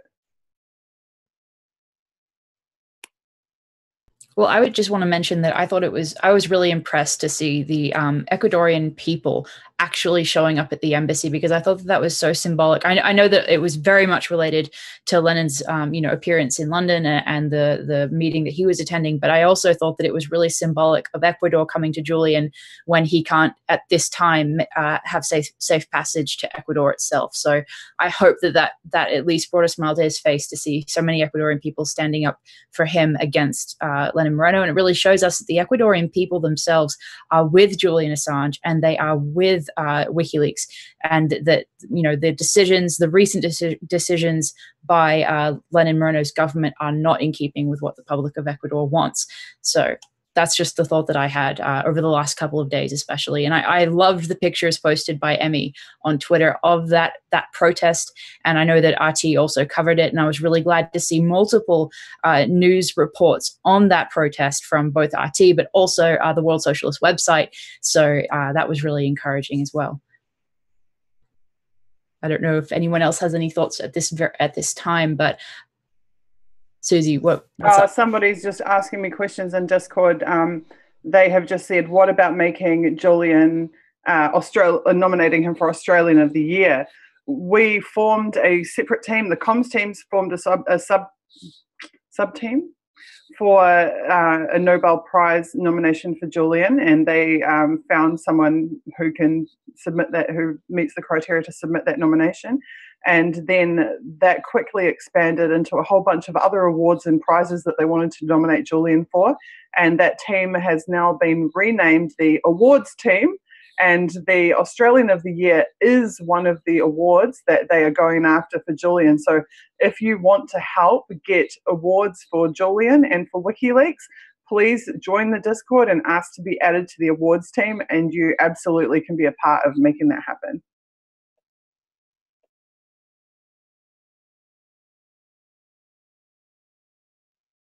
Elizabeth? Sorry, I'm just helping get our guest on. So anyone else? Yeah, I was just typing myself. So yeah, no, I'll be glad to keep speaking for a little while. And if Ray or Vivian want to jump in, please do it at any time. I just want to say that it's been a real honor to be involved in this project and to be involved in these events that have happened. And I hope very much that, instead of kind of worrying about the worst occurring with Julian Assange, that we will instead see him, reconnected to the outside world and freed as soon as possible. And I want to keep, that as our goal, as Ray said, instead of sort of like waiting for some sort of doom to be manifest. So I think as well, it's really interesting that that as we have all kind of really built the sense of solidarity online, that, as Susie mentioned, you know, there have been more people at the embassy showing support from different groups. And so one thing I wanted to mention is that if you're feeling intimidated by Discord, if you have some sort of issue, or if you think that you know, you just don't like working with other people, don't feel like Unity4J, the Discord server, is the only way that you can help, because I know that this is such a fantastic venue for people who have felt that they don't know how to help, and they want to sort of be, you know, like they want to engage in tasks that other people are helping with and be part of that community. That is fantastic. But if you are sort of a lone wolf and that's the way you work best, then please still engage in acts of solidarity, because as Julian Assange has said multiple times via Twitter, every single action counts, whether it's through Unity4J Discord, whether it's on your own, whether it's, you know, on your street, putting a sign in your car saying "Free Julian," whatever it is always important, and it always makes a difference. So no matter what, just keep showing solidarity in whatever way that you can. And I know that we have had so many different beautiful things come out of this Discord server that, as Susie was going over earlier, have been just incredible from the various teams. There are far too many individual pieces of content that have been created just in the last 2 days to go over them all and to give them all sort of a fair view. But I know that you will be seeing that content around in the coming week. And I think that it is incredible that this sort of snowball effect of support has developed. And I hope that by throwing our full energy behind this, that it will just get bigger and bigger and stronger and stronger. And so thank you everyone that has joined the Discord server and who has, you know, put up with whatever sort of, you know, minor technical difficulties that have happened or whatever, because we are just in the first few days of existence. And so I cannot imagine where this will go in the next few weeks and months. And I look forward to seeing the results of that. Go ahead. Elizabeth, hi. Sorry, I had to have a little bite to eat. Not a problem. Not a problem at all. I think one of the most important things that you spoke about, and certainly Susie has, and many people have on all these vigils, is the news blackout, basically. And that creating a narrative for people, I mean, let's put it this way. There is nothing for people to follow in ordinary mainstream media. I mean, I've looked myself, you know, most articles are from, you know, 6 weeks ago. And if not that, I actually sent you a link to the CNN picture thing. It was like 18 photographs with comments underneath it. And it was the most incredible series of no information comments under these photographs, no news, no analysis, and certainly no facts about Julian's situation and the injustice of it. So the fact that people will be creating art, anything interesting, a little short piece, a good quote from Julian, the important thing about getting it out is that they've deliberately got nothing out there so that people just forget about it. It's very much like Fukushima. Fukushima is ongoing to this day. It has not stopped bilging out, you know, radioactive material since March of 2011. Nothing in the news about it. So people need to see that they need to seek, and in your case, create a narrative. Not a narrative, the narrative called truth, called called facts. And I mean, at this point, the news is so absurdly rigged. That's why I was bringing up that, you know, legal thing, which I can't pronounce because it's in Latin. But, you know, if you look at my Twitter feed, I tweeted some stuff to you about it as well, is this idea of the False Information Act. Now, I would have thought, I know it's got to do with getting government money for doing something and producing false information. But clearly the newspapers, right, put out false information, there must be some kind of law within the constitutional law or just generally for giving incorrect information. And it occurred to me, why is it that there are no legal actions being taken against the newspapers? Why is there apparently this barren desert of no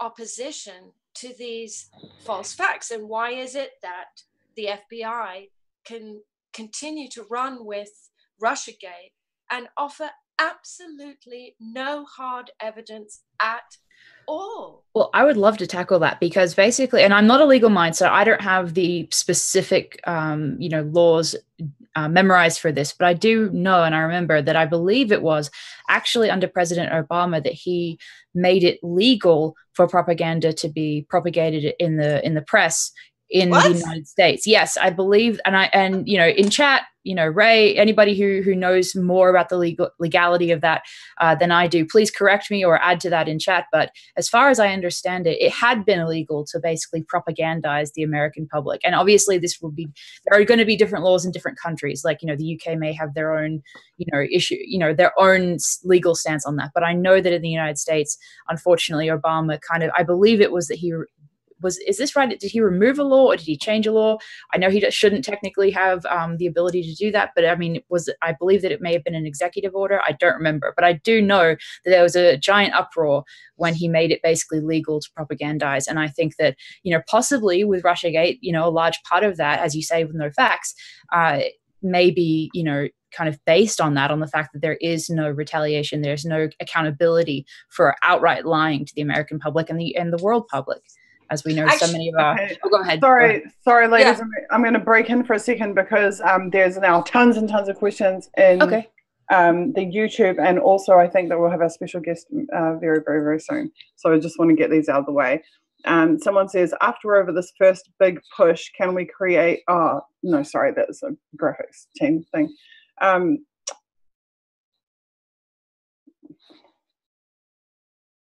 I can't donate any Bitcoin. How can I donate to help the movement? So the web team are going to be setting up donation channels, and then you will be able to donate to the movement through our website. So just wait until the next big redesign comes out and you'll be able to PayPal, or there'll be a whole variety of ways that you can donate to the movement. So thank you for wanting to help support us. And also, it looks like I've been corrected in chat as well. Thank you, Hope and Jenny Lynn, for specifying on that. They say Congress legalized it in 2013 and removed the law from 1947, I believe. So thank you, chat, for adding more information that I had at hand. I appreciate it. Somebody else is asking, should we be asking again for Julian to be reconnected? Yes, we absolutely should be asking for him to be reconnected. I'd point out that there are 7 demands of the Free Assange movement that were issued by WikiLeaks. Unity4J has adopted those 7 demands. One of them is that Julian be reconnected, and you'll see there is a neat graphic that lists those 7 demands, and that's one of the graphics that has already been translated into a whole host of languages and is being circulated around the world. So absolutely, one of our demands is that Julian be reconnected. Someone else is asking if Chelsea Manning has joined the movement. Chelsea Manning's mother was present at the June 19th action at the Ecuadorian embassy in London. I can tell you that much.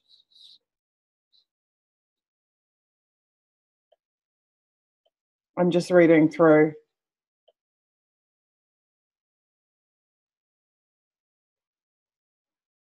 There's so many. Elizabeth, can you have a read through too? Because there is...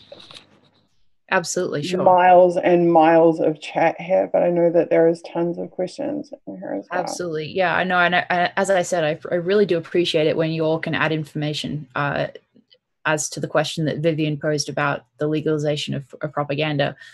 And I think that is what we're seeing. It doesn't have to be just about Russiagate. I mean, in an era where the press is owned by very few people and has, outright open ties to the intelligence agencies, what else can we expect except massive attempts to propagandize us? I don't think that it's basically is logical par for the course at this point.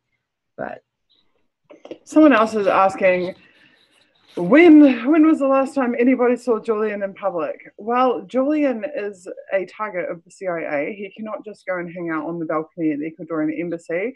He has had envelopes of white powder delivered at the embassy. He has had men dressed in black replete with suction cups being caught climbing up the walls of the embassy at nighttime. He has had police officers throwing items at his windows in the middle of the night.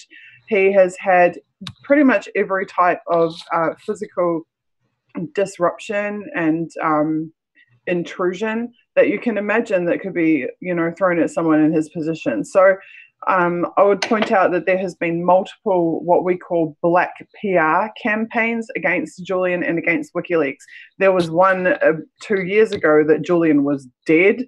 And then when Julian did live appearances after that and clearly wasn't dead, people circulated ridiculous rumors that he was some kind of like AI digitally generated figure or it's just completely insane. Like basically no matter what Julian does to provide proof of life, people will say that it's not valid proof of life. And you've got to question their motives. Like why, what, and who benefits from us thinking that? Who benefits from us sitting around and debating whether Julian is alive instead of taking action to free him from the embassy? His legal team and his mother and his friends and his co-workers at WikiLeaks have all confirmed repeatedly that he is in the embassy. He has a lawyer in the embassy with him at all times. So who are you going to listen to? Are you going to listen to some random people on the internet who say that he's an AI figure or was secretly extracted or whatever other nutjob fantasy? Or are you going to listen to all of the people that he loves the most and who have the most contact with him and the most vested interest in his well-being, who are telling you that we need to take action to free him and to support him? I think it's pretty abundantly obvious, and obviously at least 2,500 people have worked out that that's the case because they're here donating their time and resources to building this campaign. So don't listen to the nonsense that gets circulated, honestly.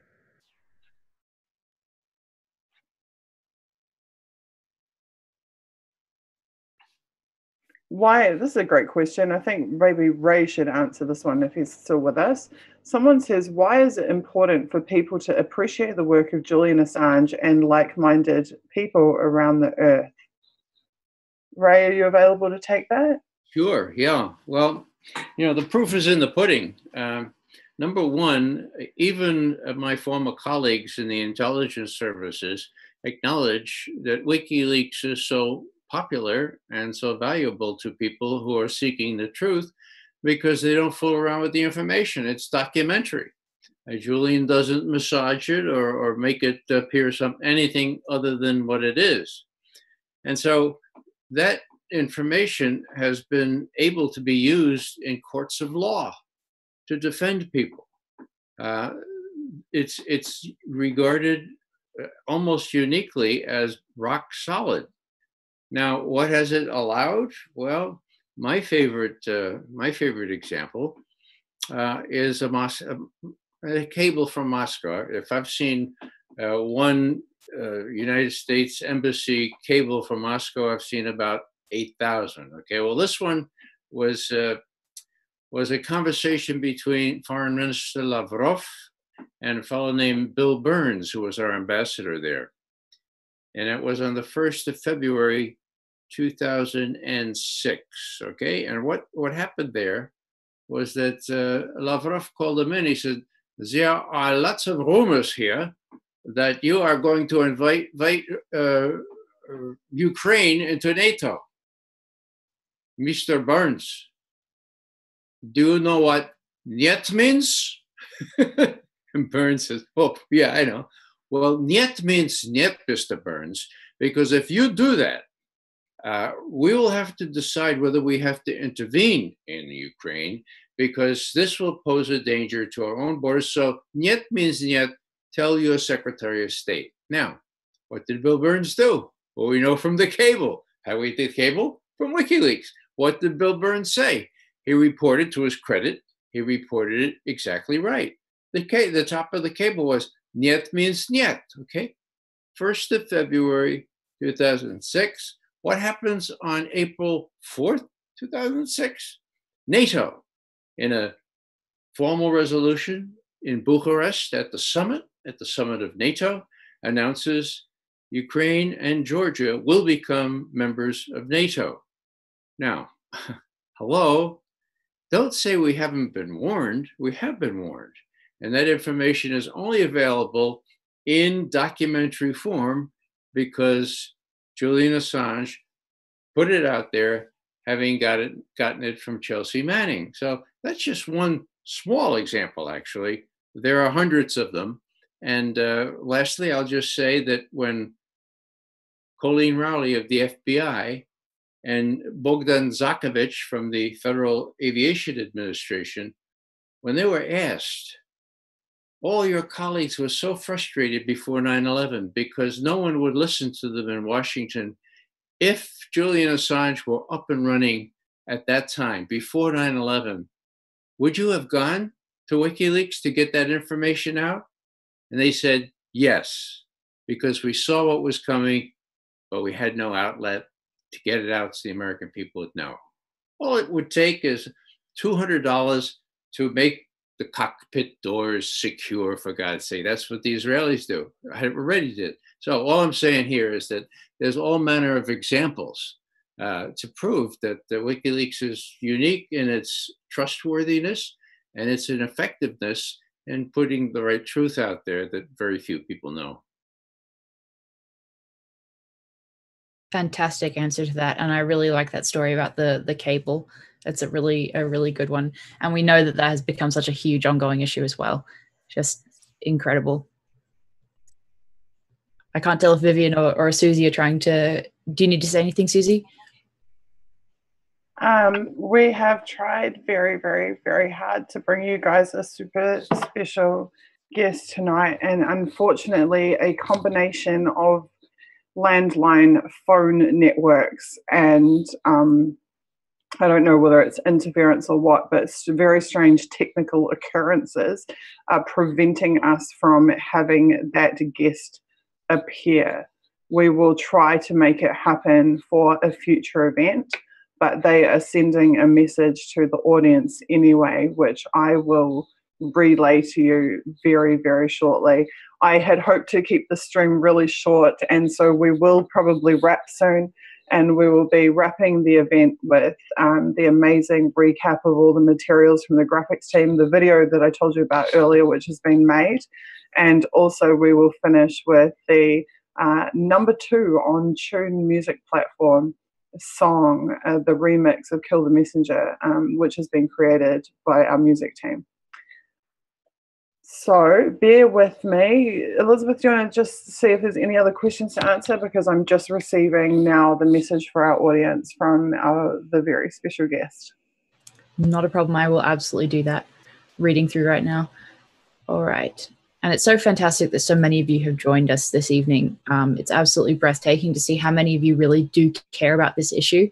And I really love seeing your comments just as much as Suzie does, and see you actually interacting with us as we do the stream. That's always really, just heartening to see everyone kind of pitching in and showing their ideas and asking questions.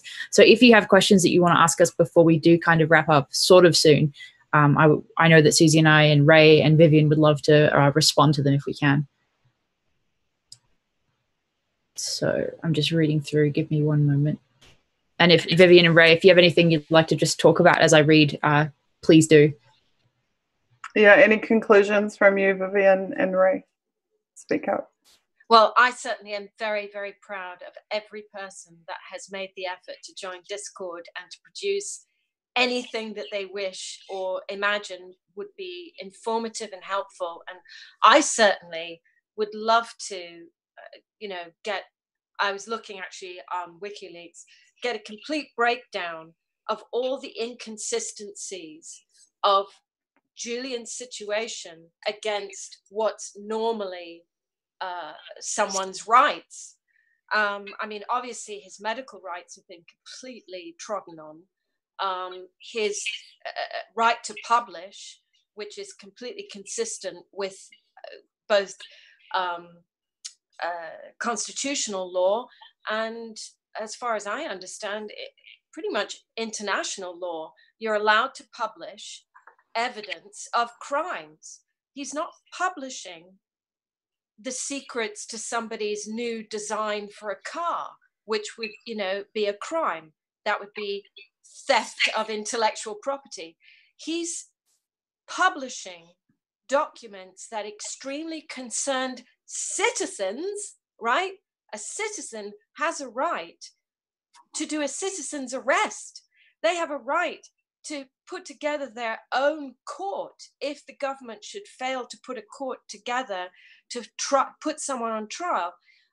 Larry Clayman, I sent you a lot of information from him, is himself setting up and has brought a legal case against those that he feels are, committing crimes, including Hillary Clinton, and setting up a proper legal court, because the Constitution allows for that, if the DOJ fails to do that. Well, so as citizens, we have a lot of rights that we're not using and we don't know about.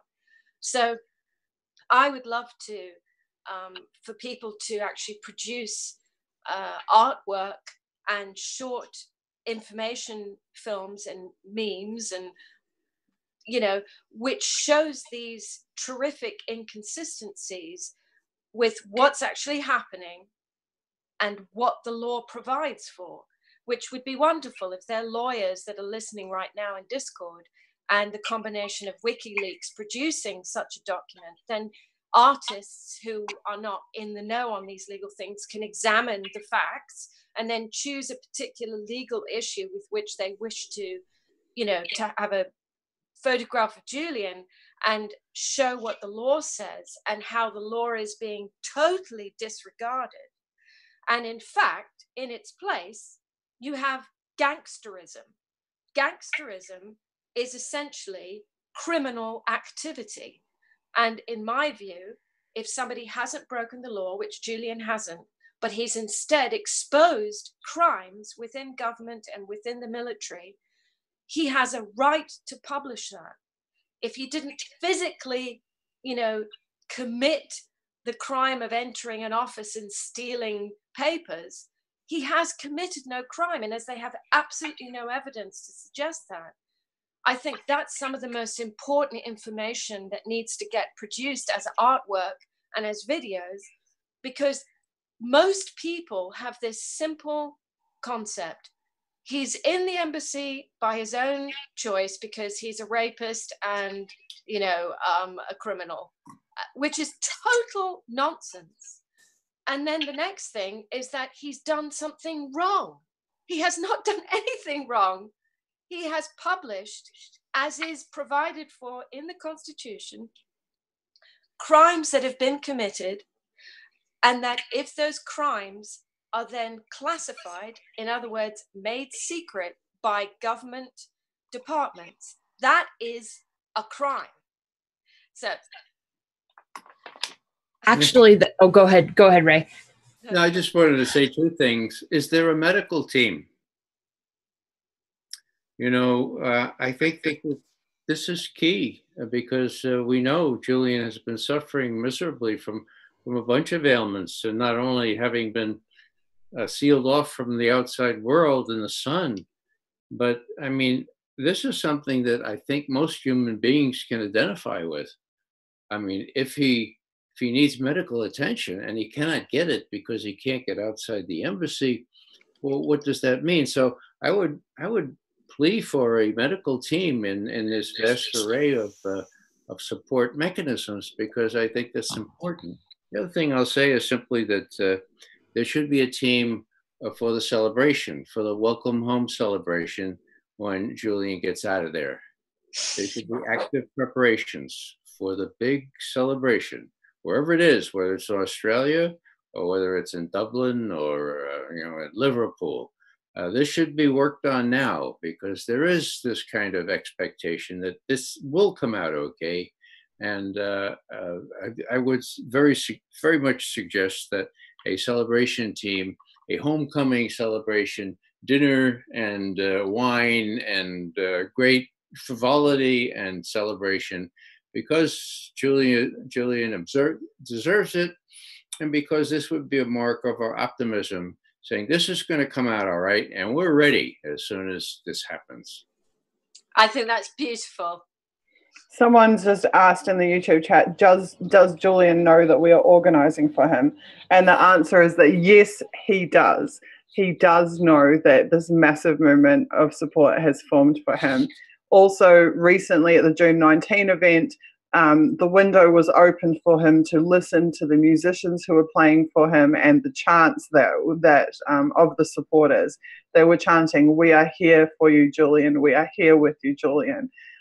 Someone else is asking how Embassy Cat is. There's a pretty recent photo of Embassy Cat making an appearance in the window at the Ecuadorian embassy that came out a couple of days ago. So Embassy Cat is completely fine. Another question was, they said here in the US and around the world, there are still people that do not know enough about the work of Julian Assange and WikiLeaks. Can someone make a concise info, animation, or visual to illustrate this fight and the mainstream? I think they said this fight and fight MSM, so also to fight the establishment media line. And I think that goes to exactly what Vivian was just speaking about the way in which, that type of graphic memes and artwork is so important in spreading the information that is just critical to get out to the public. So absolutely, that is going to be something that is done through this platform. And then the last question I saw that was further up in the chat was Brian Crosby asking, what would Julian think of his, quote, army? And so I think I just want to open that to kind of Susie and Ray, because, I know that you guys, have been in contact with Julian or know Julian. So, what do you guys think about that question? Think about an army? What do you think Julian would think about his army? I guess, what would he think about the Unity4J, the platform itself and the people that have joined it so far? Well, Julian, in my experience, is on the taciturn side for good reason, actually. But I've seen him leap up when I talked to him about what he did for Ed Snowden. Leapt off the couch and he said, yes, we had to do that. Ed Snowden had to be free, okay? So I think that we need to tell Julian not only what you're suggesting, but that we have a reception committee working hard, ordering the wine and the beer, Australian beer if need be, but that we're working hard on that, and that we fully expect this come out all right because of karma, because of the Holy Spirit, because of the good spirits that exist in the world, and we're part of that. I think if that is the absolute best note to sort of wrap this event up with, that's incredibly right and positive, and I think that's exactly what we all need to be sort of have in our minds going forward. So thank you, Ray. That was a really great response to that question. And I'm just going to check chat very quickly to see if there are any more questions. But Susie, I don't know if you wanted to say any words before we sort of close out this event. I just want to say that I did receive a message through Julian's lawyers at the last vigil event, personally thanking everybody on behalf of Julian, saying that Julian was aware of what we're doing and that he expressed his personal gratitude for everybody who is taking a stand and rising in defense of him and in support of him. Somewhere there's a meme or a graphic that says Julian has lost his voice, but we have become his voice. And I think that that's very, very true. And just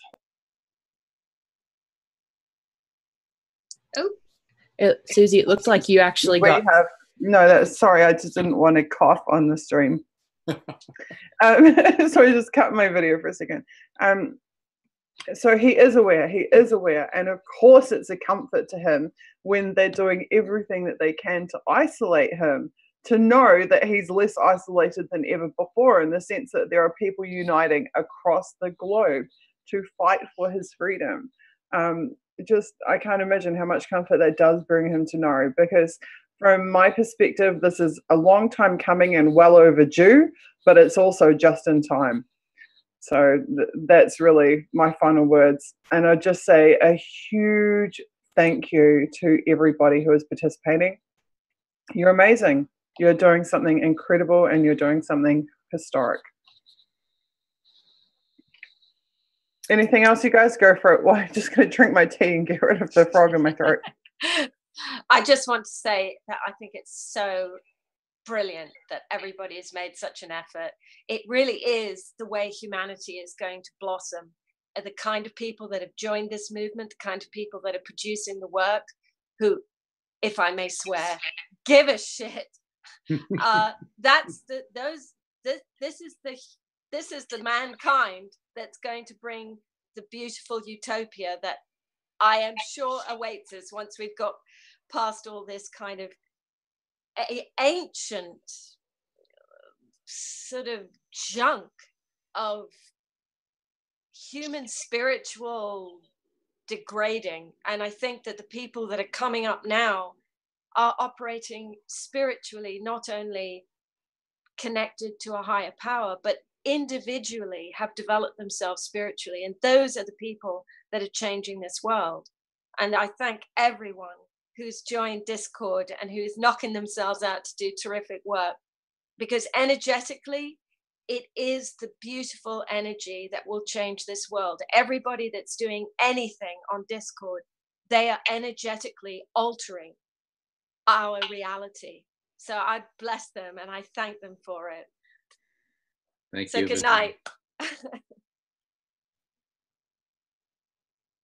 I just want to say thank you everyone for being here, and I really appreciate it. I know that, you know, we're all doing everything we can and you guys are making this happen, so thank you. Good night. Night all. Good night. So I'll just let you guys know that the special guest that we have tried very hard, and our guest has tried very, very hard to be here tonight, is Christine Assange, Julian's mother. And she has been, more than anyone, the most tireless champion for Julian over the years. If you follow her on Twitter, which all of you should, her account is @Assange Mrs. MRS. She is tweeting all day, every day in support of Julian. And what amazes me is how, when she is in such a strenuous position, such a tenuous position, her son is in such a tenuous position, she manages to put out the most beautiful, positive messages of encouragement to everybody every day. She takes the time to personally support and show appreciation to all of the public figures and journalists and everybody else who have been standing up for Julian. What we are doing means the world to her and to Julian's family and to WikiLeaks. So you guys really, you are forming this protective layer around these terribly targeted people, these people who are being made to feel every discomfort that you can imagine. You, the support base, are becoming this protective layer. And that's something that we can only do together and en masse. And I'm very, very, very proud that we're doing it, and I'm privileged to be a part of it. So thank you so much for that. Now, Christine, I can see, has been trying to send me a message of support to read out on the stream since she's been unable, since we literally couldn't make the phone systems work to get her to be able to speak to you directly. For the last 20 minutes, she's been trying to send me a message of support, authored, her words to you, all of you who are participating in this movement. And it seems that the systems to deliver that message are also failing, and I'm also unable to get that message, even though I can see that she is repeatedly trying to send it to us. That is horrendous. It is horrendous and sick, but it is pretty clear to me that there is some kind of interference. Somebody does not want Christine speaking directly to hundreds of the participants in this movement. But we will persevere and we will overcome, and we will get Christine's messages to you somehow, even if it takes us a day or two to make it happen. So I apologize that we weren't able to get her on the stream. Christine, if you are seeing this or if you see it later, I really appreciate how much time you've spent trying to be here with us, because she really has been jumping through every hoop, trying different methods to be here and to speak to you. Yeah, people are saying we love Christine in chat.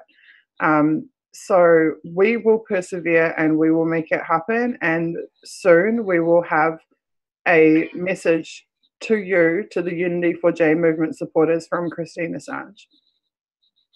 So thank you all so much for being here. Thank you to Ray. I mean, it amazes me, you know, that we have such high profile supporters like Ray, and that they come and they spend hour after hour after hour here. You know, there are so many celebrities would be like, I'll give you 10 minutes, you know, that's it, or something. Ray will sit here for 5 or 6 hours just relentlessly, and I love people like that. I love people who are willing to make the sacrifice, put themselves out, discomfort themselves because they genuinely, truly believe in the cause. Those are the real people in this life. I have a word for Christine. It comes from my Irish grandmother. When she would talk about a person with the qualities of Julian Assange, and she would get to know something about one of the parents, my grandma would always say, well, he didn't get it from the moon. In other words, the apple doesn't fall far from the tree. And we're all in Christine's debt, as well as Julian's, because without Christine, I'm sure that Julian wouldn't have turned out to be the person that we admire so much and that we're fighting so hard to protect. I can't second that opinion enough, so absolutely right. I've just passed your words on to her, Ray, and I've also passed on the messages in the chat, because there are dozens of supportive messages for Christine there. And I want her to know that despite the frustrations that we're experiencing with the tech, that people are just flooding the chat with love for her. You guys are just the most amazing, you supporters of Julian. You are so empathetic, and you have such an amazing ability to put yourself in other people's shoes and think about how they might feel. And I love people like that, so it's a pleasure to work with you, because that empathy is the thread that binds us. The empathy is the motivation that drives us. So it's a beautiful thing to see. Okay, I'm going to let our tech team now cut to the new video, which is called Julian's Freedom, which showcases all of the graphics work that has been produced by our graphics team. And of course, the video itself was produced by our video team. I intend to do these addresses probably weekly for the foreseeable future. And we will continue to bring you awesome supporters. Please note, we do have a major vigil. The first weekend of August will be our next vigil. We're going for 50 hours and 50 guests. So it will be an epic marathon. But I will try and do these short 1 to 2 hour updates on the movement once a week going forward. So thank you so much. Someone just said our empathy is what makes us human. They're absolutely correct. If you treasure your empathy, then you are paying respect to your humanity. You are valuing and retaining your humanity. And I completely agree with that. Thank you for putting up with my croaky voice and my little rants. I love you all, and good night. And I'll just put our gallery view on there so you can see kisses from all of us at once. Bye, everyone. Bye, everyone. Bye. Look at Ray with all these women around him. Love it. Well, I'm wild, and I'm prodigal, and I'm looking for the way. Thank you. So if you have intel that's critical, please have your say. If you have experience in some very cosmic ways, well, I would enjoy your company and to discuss this cosmic play, and to discuss this. Think about the countries you turn into living hells. You could get away with it, 'cause very few could tell. But now we've got this internet, everybody knows. Julian's got the emperor. Julian's got the emperor in his brand new clothes. In his brand new clothes. We were given freedom, a freedom they condemn. See you next time. And a little eye contact with this universe right now might just help us to go within.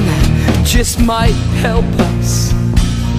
Just might help us. Think about the countries you turn into living hells. You could get away with it, 'cause nobody could tell. But now we've got this internet, everybody knows. Julian's got the emperor. Julian's got the emperor. Julian's got the emperor in his brand new clothes. In his brand new clothes. In his brand new clothes. There is unity in the oppression. There must be absolute unity and determination in the response.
In my dreams, I walk free in the city streets. 2,500 days plus 50 weeks, doing hard time for these WikiLeaks, trying to bring the truth out. Man, it only gets you heat, and then they gag you.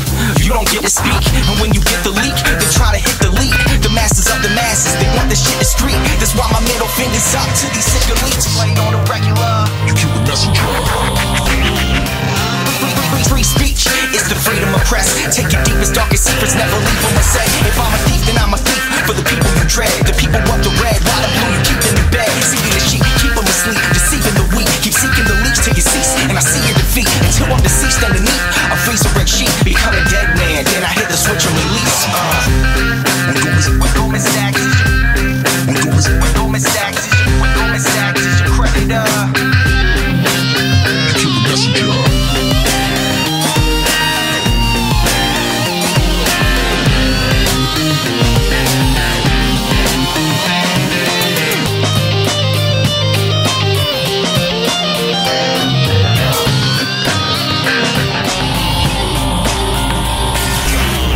Outside my window, a figure quickly creeps. They dark as night like some motherfucking chimney sweeps. Whiskey what my Mickey keeps, dying in my kidneys weak. Silence of my risky tweets, what the grand jury seeks. I'm wanting peace, like 7 years in Tibet. Now rest in peace, like 7 years under threat. Cause I've released 7 vaults, they upset. They ended the rape sentence, but the US still insists to rest. I guess it's a sin to take the truth and disseminate. MLK to Gandhi, take him and eliminate. And I don't say I'm great, just wanna say what's fake. But if they kill me, 1 million others will take my place. The CIA's post like a knife the sharpest. All hypocrisy, lies, and heartless. They want to stop me, my life, make my heart quit. Cause democracy dies in the darkness. Cause democracy dies in the darkness. You kill the messenger. You kill the messenger. Democracy dies in the darkness.